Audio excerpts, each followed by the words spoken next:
Good morning. Welcome to the September 18th meeting of the Environmental Resource Committee of Sunset Beach. We stand and pledge allegiance.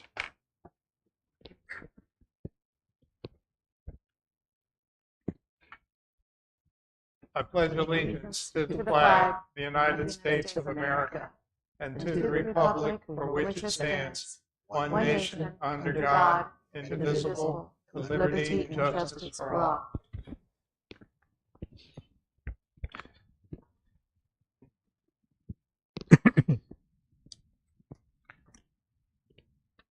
First order of business is the draft agenda. Are there any amendments anyone would like to make? Not, I need a motion to approve the agenda. Move that we approve it. Second? I'll second. All in favor? Aye. Next item are the meeting minutes from June 19th, July 17th, and August 21st. Are there any changes that need to be made to these meeting minutes? There's a few changes that I saw in here. We go to, I think this is the July 17th minutes. And number 5A, the committee open positions. The positions for reappointment was Steve Hines, not Steve Levine.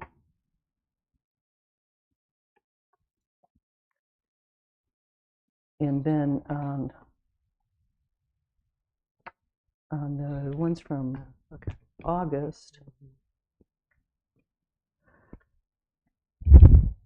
on the members present, Steve Hines was here in August, and it says he was absent.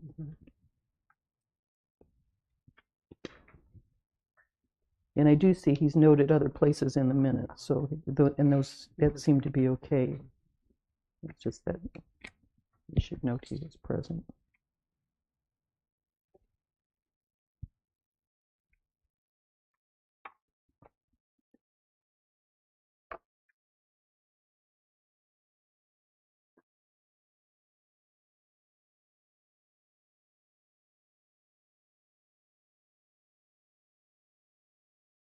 Are those the only changes? That's the only ones that I noted.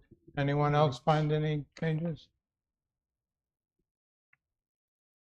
All right, I need a motion to approve the minutes as noted by Candace. I move we approve them with those changes. Is there a second? I'll second. All in favor? Aye. Next item are public comments on the agenda items. No public comments today. Thank you for coming, Candy. Okay. Next item is our business.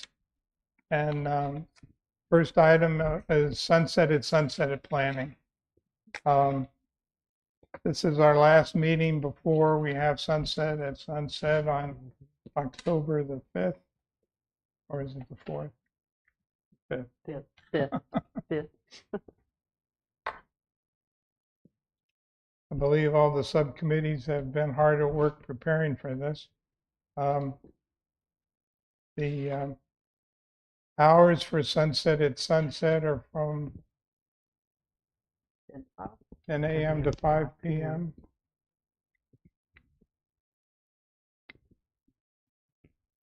Our big task is to split up our people so that we don't have to be there all day long. That's a long day, unless you care to be.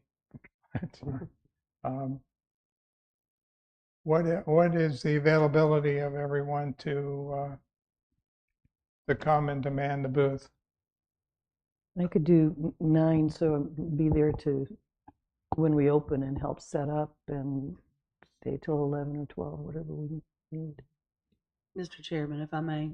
Yes, ma'am. It would maybe be easier for you all to email Amy your availability, and then she will schedule you all and then send an email out so that everybody knows when everybody's going to be there.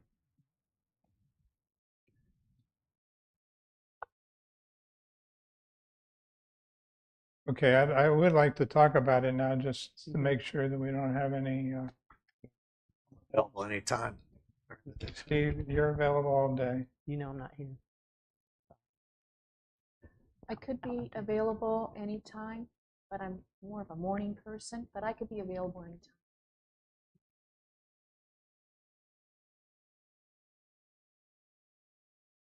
Jennifer, you'll be out of I'm town. out of town. Mhm.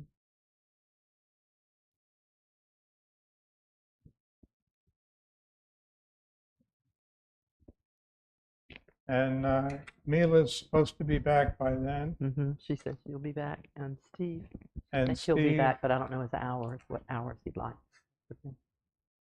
Steve has told me he's available whenever we need him. Okay. So, and I am too. So,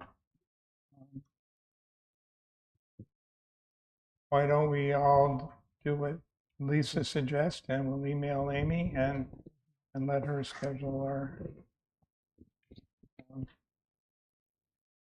I probably would like to be in the morning part of it, just to get set up.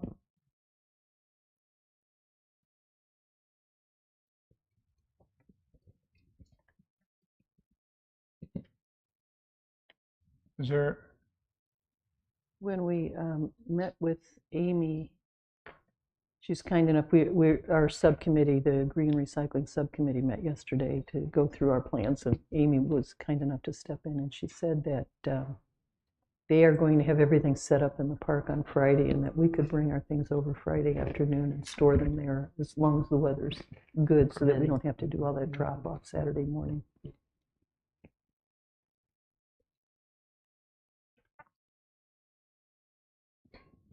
Weather permitting. Yeah, exactly. Met with Amy as well. She was worried a little bit about wind. And so, because we talked about the easels to put posters on and things, and so she's working out a way for that with the tables set up and the tablecloths to set those up in case of wind. And then Kathy is taking up your habits, John, and storing her recycling materials in her car for the moment. Actually, I took them out, put them in my house. I might need some room in the back for groceries. But no, it's only The a few interim. materials. John can tell you the hazards of starting that habit. No, it's a bad habit, and I never have done that. I will never forget how we had to cancel one Sunset at Sunset because of tropical weather. Let's just hope that doesn't come up again. Right now, the Atlantic looks pretty good shape. Was that Ian? Did we do that because Hurricane Ian was coming? Do you remember? I think that was the. Seems like it was Ian. Well, Good reason to shut it down. And the town will make that call, right? Well, the next name is H. It's Helen or Helene, but so it's not an I. If it was an I name, It that would was definitely cancel it. we should Cancel ahead of probably forget about it. Guys. Are there any concerns anyone has about the planning or anything that's going to be difficult to get ready for a Sunset at Sunset?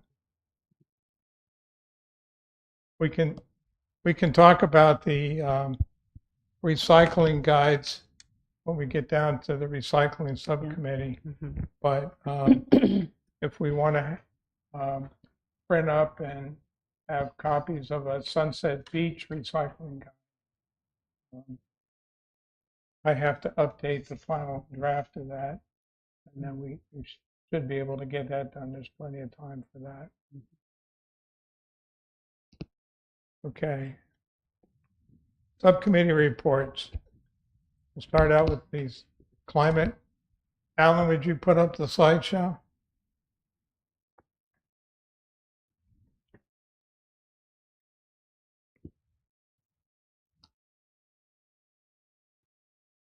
Hi, John. Alan, do you have the clicker? Oh, I think it's here. Oh.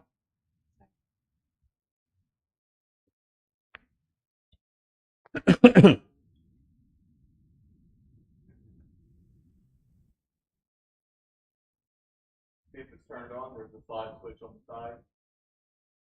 That would help, wouldn't it?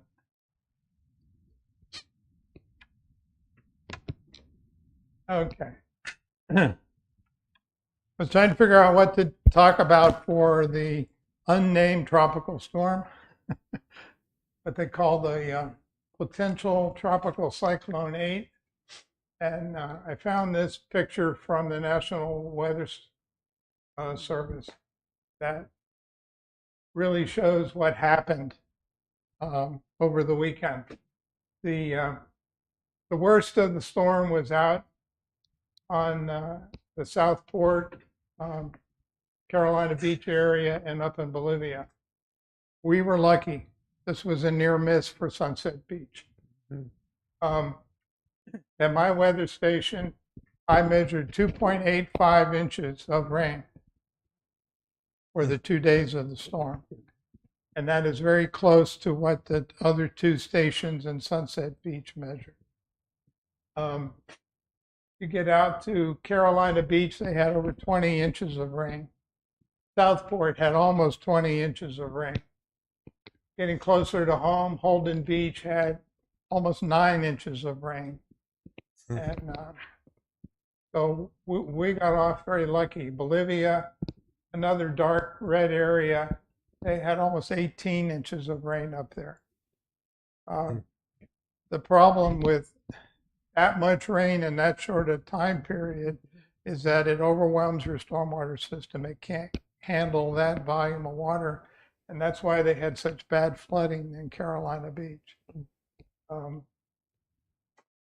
Southport had almost as much rain as Carolina Beach, but we didn't hear any news reports of flooding there. Hopefully, they're being closer to the coast. The water drained away faster. But we didn't have to deal with that. So that was a close call for Sunset Beach. Now we look at the Jinks Creek Tubbs Inlet study, and here we are in August or in September. We had the unnamed storm on the 16th. We look back to August, we had Tropical Storm Debbie over these 4 days. And if you recall, we had almost a foot of rain from Tropical Storm Debbie, and we had almost 3 inches of rain from this last storm. So it wasn't as nearly impactful from a rain standpoint. But in August, we had 10 days of very high tides. In September, we're right in the middle of a period of king tides, and that was exacerbated by the storm. The actual tide levels are almost 1.5 feet higher than the predicted storm levels. So we have a lot more tide water to deal with than we would have had even with the higher tides from the king tides. Last night's full moon, as beautiful as it was, with full moons you get high tides. So not only are we experiencing those high tide events in September, but they're predicted in October and November as well. And we're keeping an eye on those, and our ace drone photographer, John Wells, seated in the audience, will keep taking pictures for us as long as he remains in town. This is a picture taken on the entrance to Tubbs Inlet on September 1st. You can see this is at low tide. So at low tide, when you think about it, the water is running into the ocean. So we still have the dark brown water from the residues from Tropical Storm Debbie. And how many weeks ago was that? We got 1, 2, 3. That's all. 1, 2, 3, 4, 5, 6 weeks ago. we still have the colored water coming in from the freshwater sources around the mainland. But when we look at what's happened, there is erosion on the left side of that channel, and the channel itself is narrowing down. The spit that we see going up into the marsh area, the spit is getting longer. And when we look at that spit, not only is it getting longer, we see erosion on this shoreline, but with all of the high tides that we've had in August and September, you can see how the sand has washed over and is pushing Jinks Creek out to the west. And that Jinks Creek channel is much shallower than it's been in the past.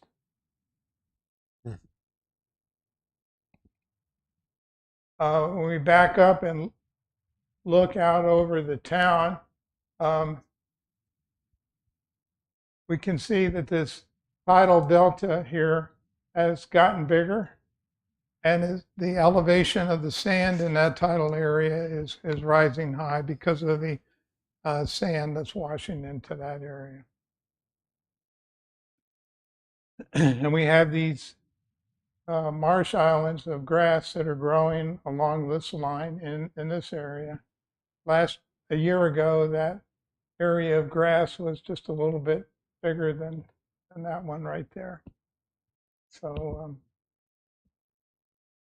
that's where it's at right now. And if we look down at this shoreline here, it comes up to Palm Cove. This has eroded further. There's a lot more sandbags showing on that corner than there were a year ago. It's hard to see how shallow that water is because of its darkness. If that water was clear, you could see the bottom in that creek area very easily.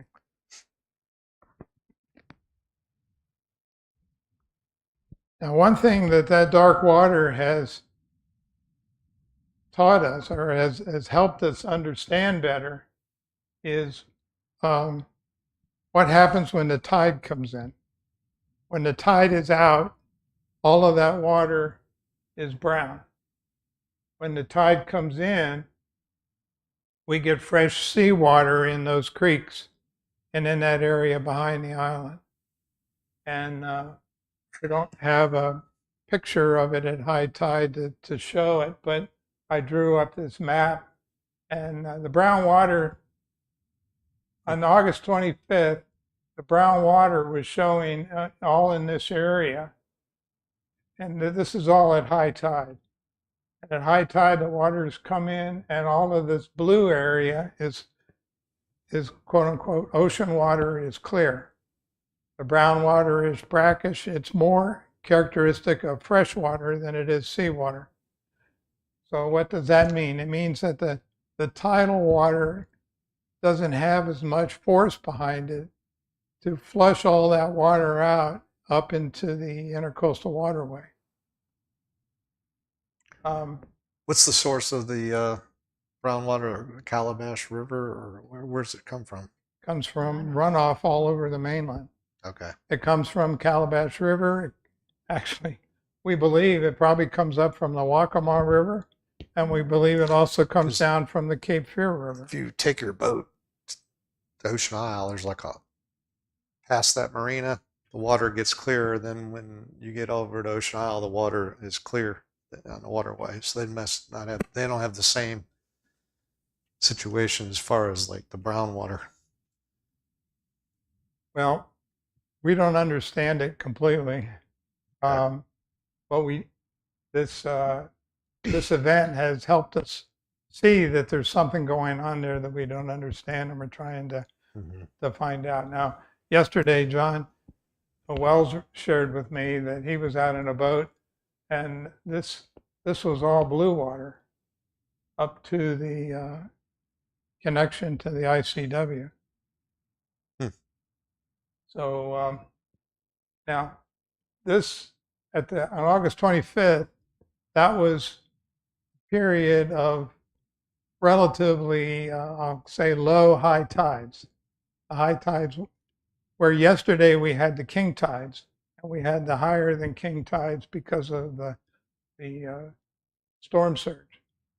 So that would put more force behind the water and possibly be what's flushing out these creeks. But it's not enough force to get it into the intercoastal waterway.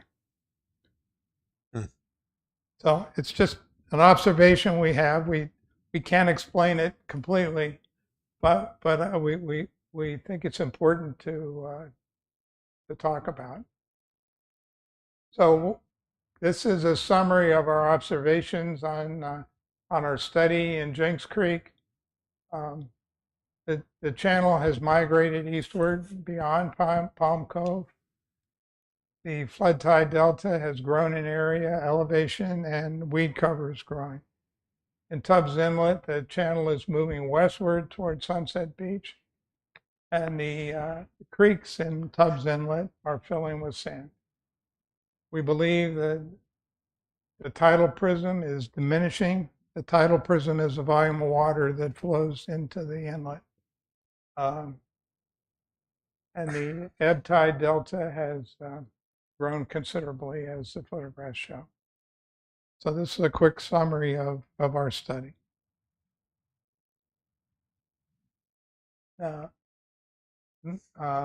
Last but not least is an update on Twin Lakes. We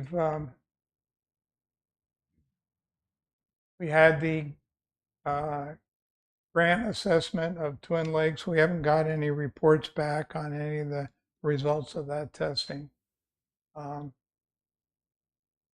DWR advised us that we didn't require permits to treat the Twin Lakes, and treatments have started. There were treatments in July on the 29th. There was a treatment on August 13th. And I believe there was supposed to be a treatment this week, but it didn't happen because of the storm. And The East Lake they treated yesterday. they did treat yesterday? Okay. On the East Lake, I don't know about the West Lake. I didn't see them out there. Okay. This is the week they would normally do that. We won't take drone photographs of the lakes until the end of September. We're into early October to give time for the treatments to start working before we see if there's any visual evidence of the changes from the treatments.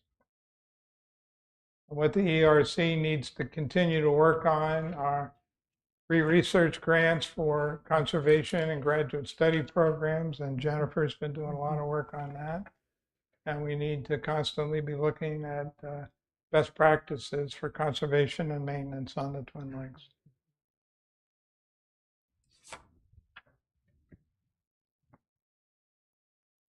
So that's my report. Are there any questions or any discussions about this? I think it'd be interesting to find out what the impact of the, call it, weaker tidal situation over time. Yeah. It's a very complicated situation. Yeah, I know, but Yeah. Impact. Next item is Twin Lakes, and I think I covered that, unless Candace, you have anything else? Or No, I think that- Jennifer? I will say, I met with Amy, thankfully, and Mila's out of town and Steve's ill, so we came up with a flyer. Sorry, I don't have copies for everybody. I can pass this one kind of around. We want to change the heading a little bit to make it a little more active, but that's kind of what it would look like for Sunset at Sunset. So let me show you that. I can pass that one that way. It's got some stuff off the edges. That's what we need to fix. But we want to put the "You Can Help" with Twin Lakes up at the top to make it a little more active, and put the native planning title down near the bottom. And then Amy explained we'll have stacker trays that people, so we can keep them organized and for the wind. And then we'll also have a poster to display. We talked about a brochure, and there just wasn't a whole lot of time with two people, not able to Right. get together. So long term, we'd like to do some sort of a brochure, and we made it generic, not just to Twin Lakes, but to most of the lakes in Sunset. Just so you're aware, from the green side, we're going to Yep. hand this out, the Smart Yards brochure, and it does have information in there about, native landscaping, some shoreline things, using rain gardens, and so on. So Right. it's a kind of an overview that will go along well with Right. what you. We were trying not to overlap, with Yeah. the rain gardens and all. Long term, we talked a little bit about, and I'm looking at, just so you know, floating water is maybe a community project. It's a sort of foam and plastic floating item that you insert plants in, and we thought maybe for Tree Day that would be a good community project. And you can actually visually see it floating in the lake. People could see something that ERC has done to help improve. So that's what I'm looking at research-wise. Okay. When you look at that, consider the cost. I know. That's what I'm looking at in grants. I know. It may be prohibitively expensive. Or there may be a grant. That's what we're, we'll see. Well, Have to research the grants to get it, yeah. I We'd was love to do it. surprised they recommended a 20% surface coverage, those floating islands. Yeah. And the cost they estimated, Per. that would be $1 million tag for Mm-hmm. Twin Lakes. Yeah, it was a little less. We thought we'd do an experimental one first. If you do a grant, do an experiment, get some research behind it, and see how it works first. Yeah. Yeah. Okay. Is there anything else? That's it.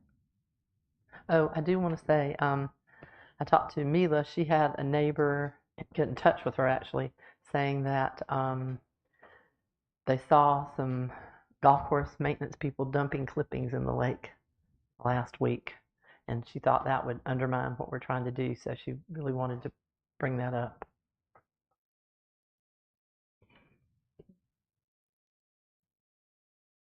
What do we do about that? Okay. I know you've met, Lisa, when we talked. I know you've met with them, and someone came and did a presentation or was available to answer questions from the golf course recently. I saw in the minutes a while back. Is that right? Okay. So is there a person we could have come speak to us or make aware of this? Or? Yeah.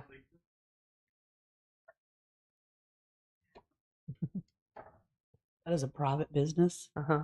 We will have a conversation with them. Okay. But as far as asking them to come and make a presentation, I'm not real sure what you want them to present about. Oh, no, just to come and do a question and answer that we could ask them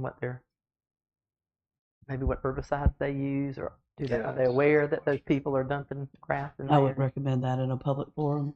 Okay.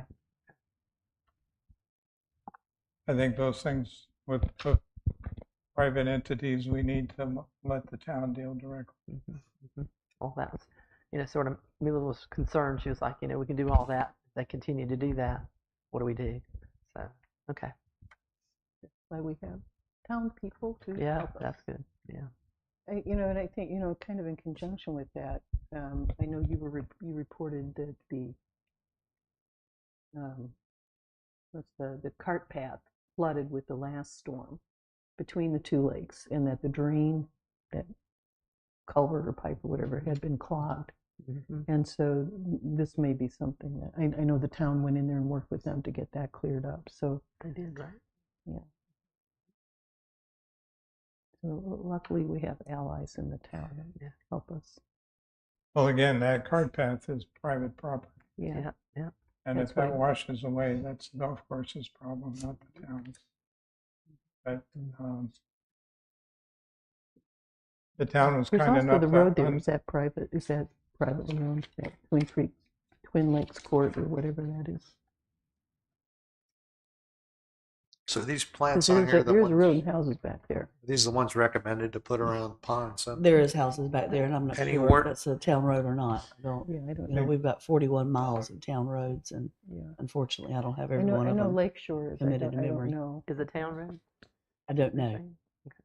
I said we've got 41 miles of No, town no. roads, and I don't have every name committed to Right. memory. Right. Because the road and the cart path have some area in common, don't they? I'm asking a golfer who's who would know. Well, Road.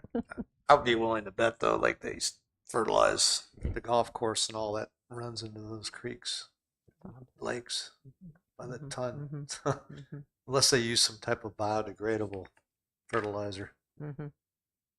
I mean, I don't know I'd like for to know, sure, but yeah. I would assume so. Yeah. Yeah.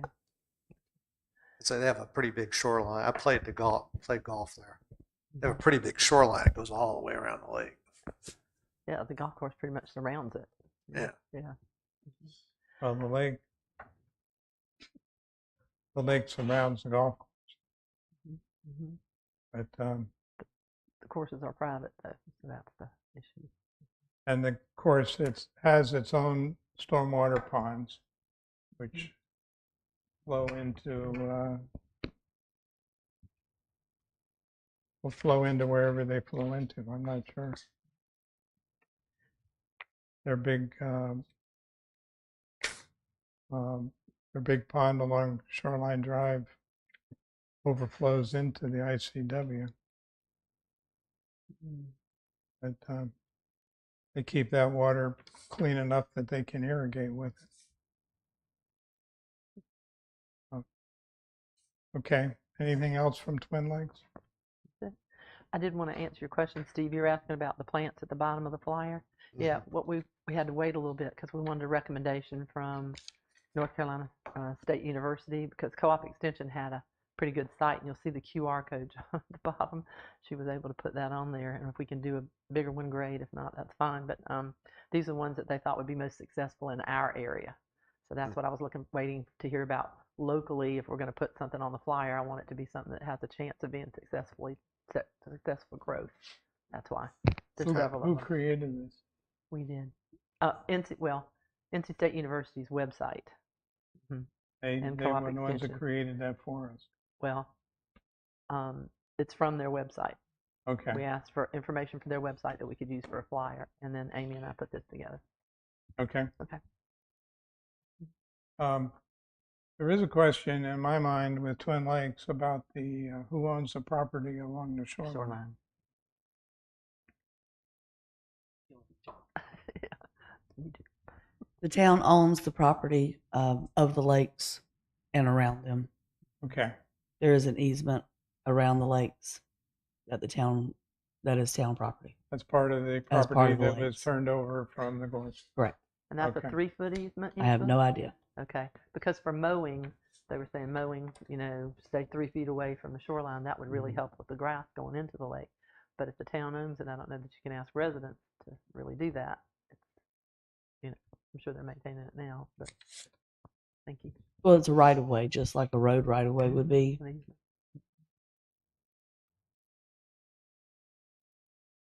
So we'll have to talk about what impact that has on things. Okay. Green recycling. Let me do green quick, and then I think we can let Kathy talk about recycling because she's been doing so much work on that. The main thing that we've been working on is trying to get the brochures and things together that we want to display for Sunset at Sunset. So thankfully, John was able to find the homegrown national parks brochure, but we couldn't find a copy of it, and I think we're having that copied to hand out.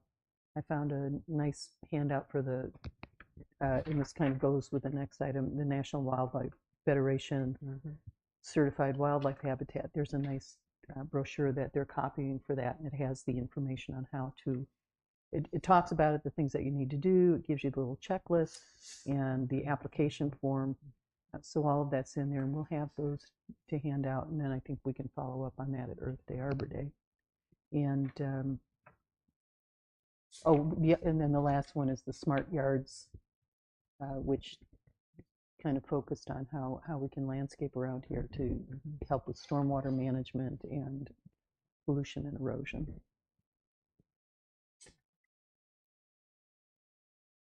Oh, and then from the recycling end of it for Sunset, we've got some material.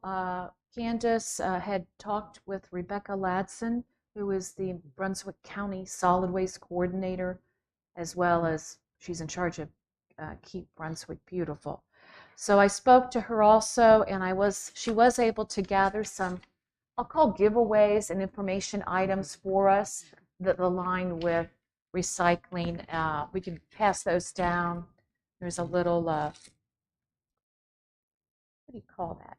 To help you take off a lid. And then there's these little packets. Jar. Yeah, that you could put. And then we have a lovely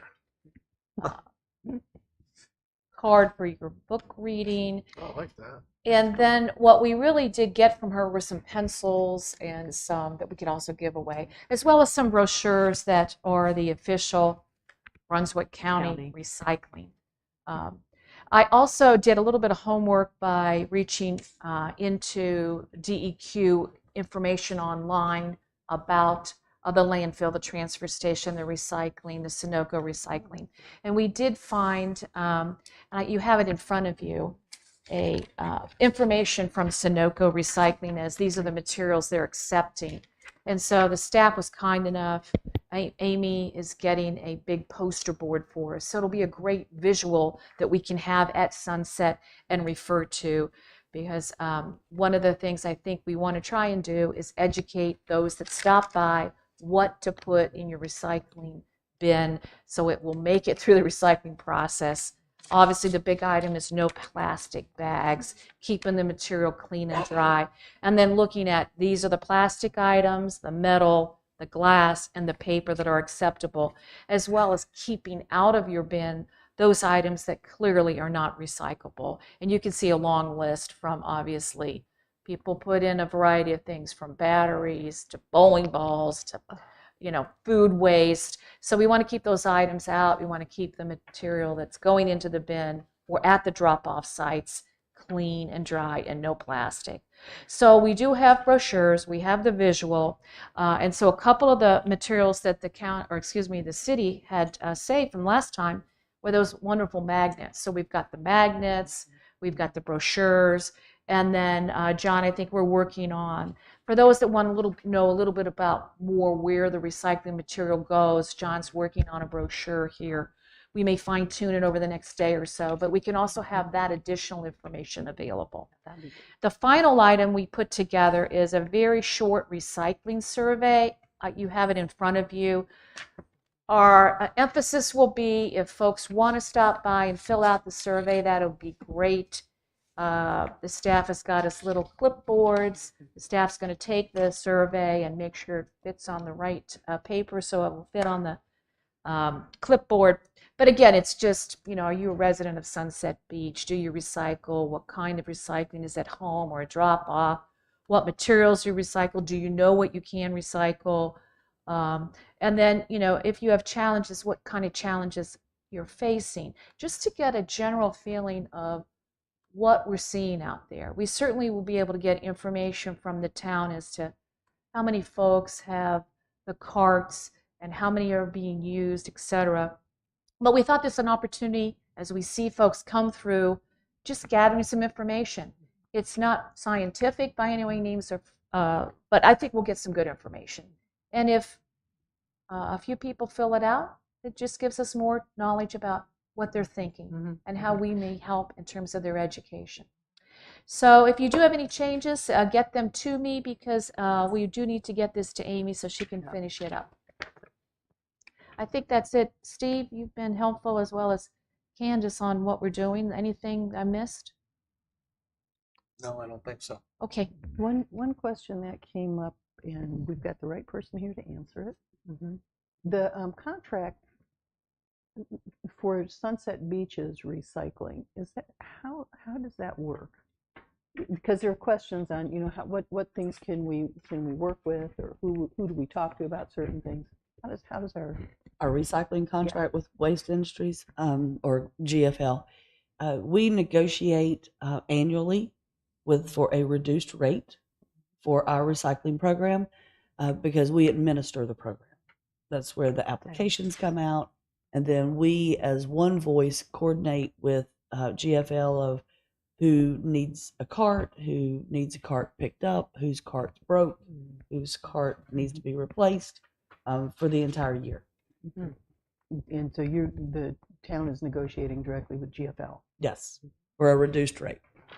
So if you call the county or if you call GFL, your rate would be higher than what you pay the town.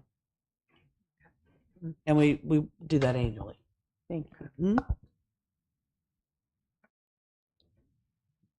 Is that it? I think that's it for us. Okay. How about certified wildlife habitat discussion?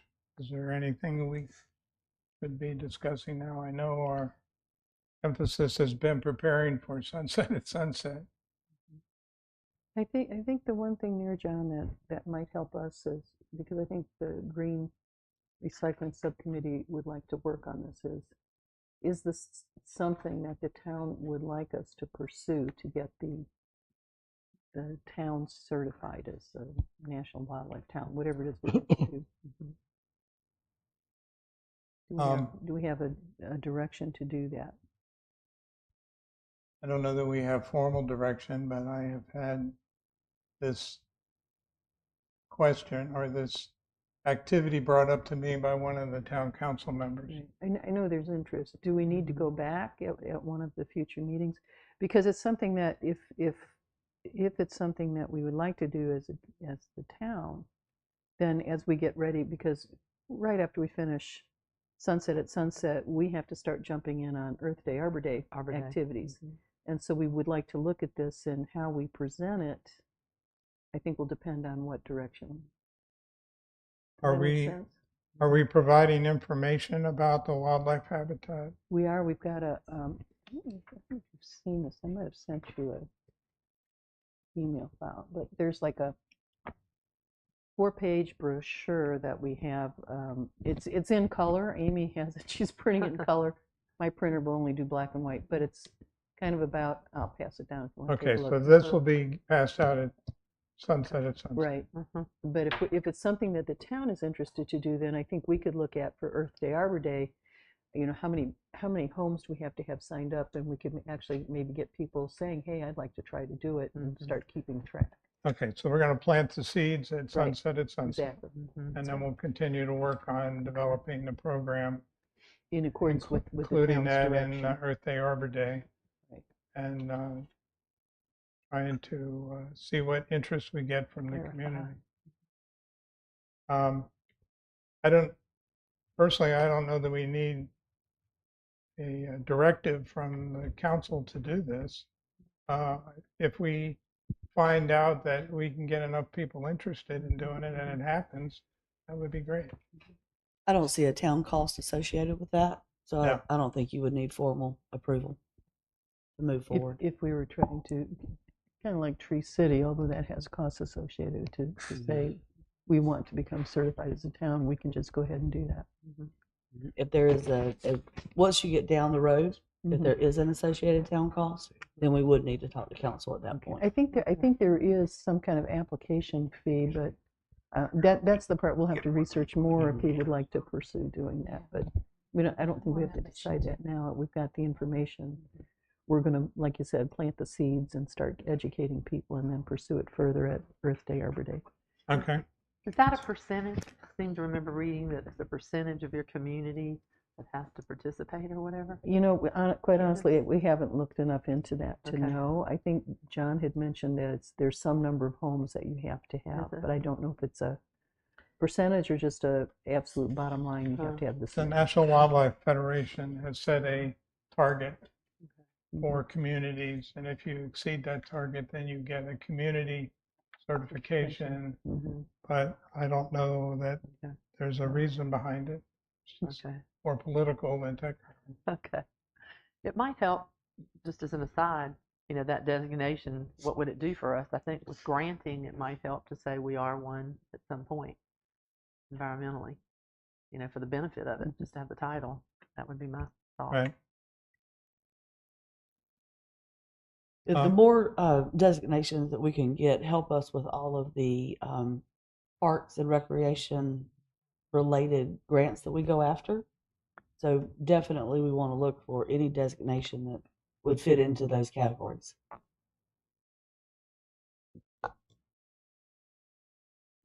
Is the Lake Smart program kind of fall into the same category as the wildlife habitat? I don't know, because that seemed to me maybe something that the Twin Lakes group would be looking at more as part of the Yeah. overall water management in the town.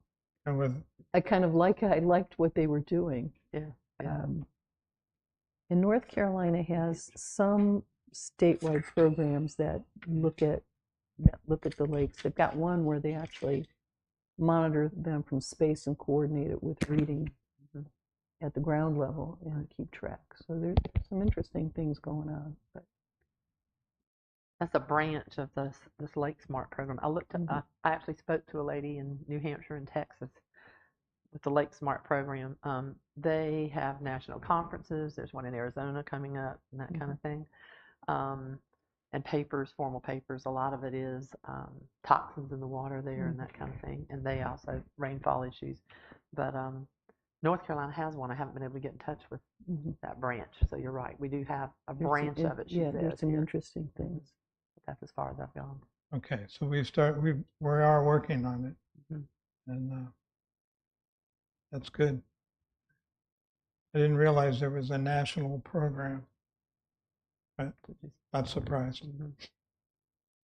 We've talked about the ponds and lakes shoreline plannings. Next item on the agenda is open items, Tree City USA. Lisa, I know you've been working on this. Can you update us on that? Sure. I will see the planner, Ron Satterfield, tomorrow, and he has a draft of an ordinance that we hope to present to the town council. I am also going to send out an e-alert just to do an open call for people or citizens that may be interested in serving on a tree board, which is one of the items that we have to check off. And then I will be talking with the town council about the budget for the Tree City designation, which is $2 per capita. So we're getting closer.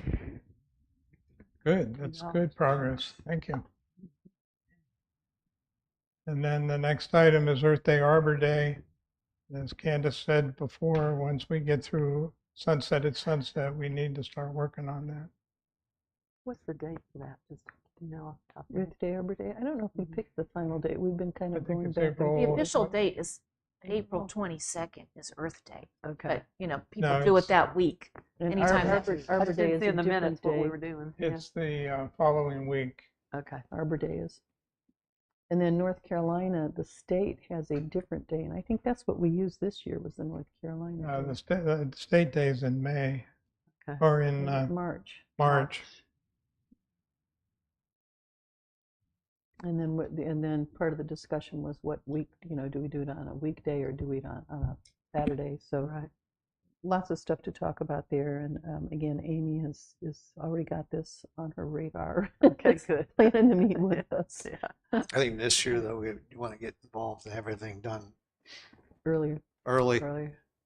Yeah. because a lot of those people are committed months in advance to attending. Mm-hmm. Yeah. Mm-hmm.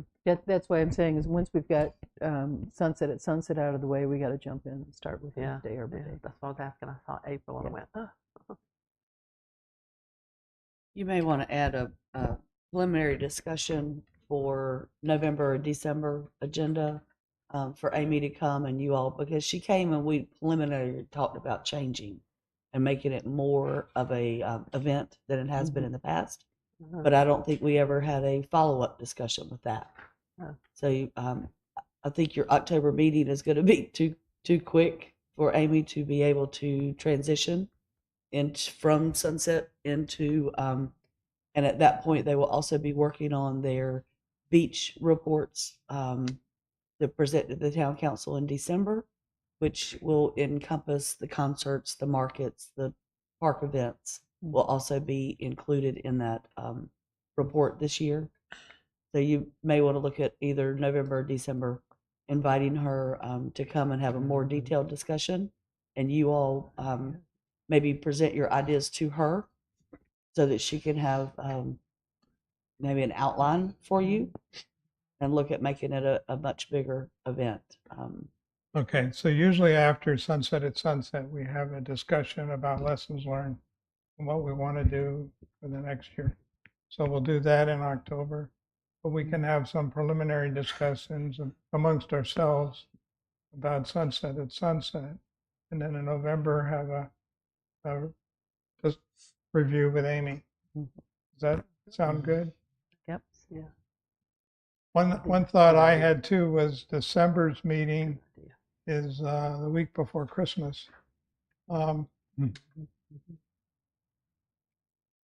Should we consider moving that up a week? It's always easier to get things done before those last 2 weeks in December. Correct. I think that's a Right. good I think idea. it's a great idea. That would be December 11th. 11th. Change that.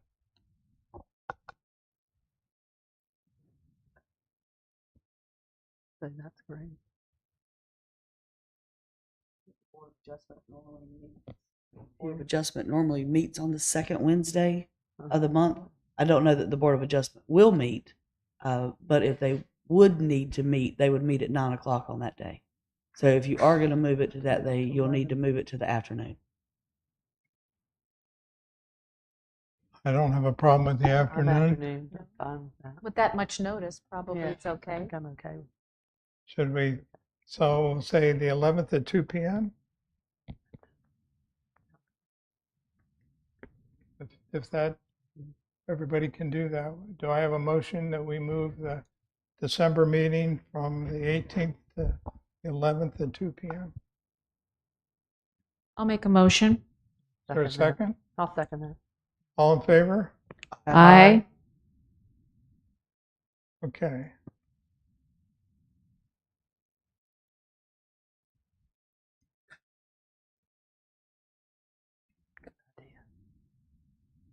Last item is public comments on anything.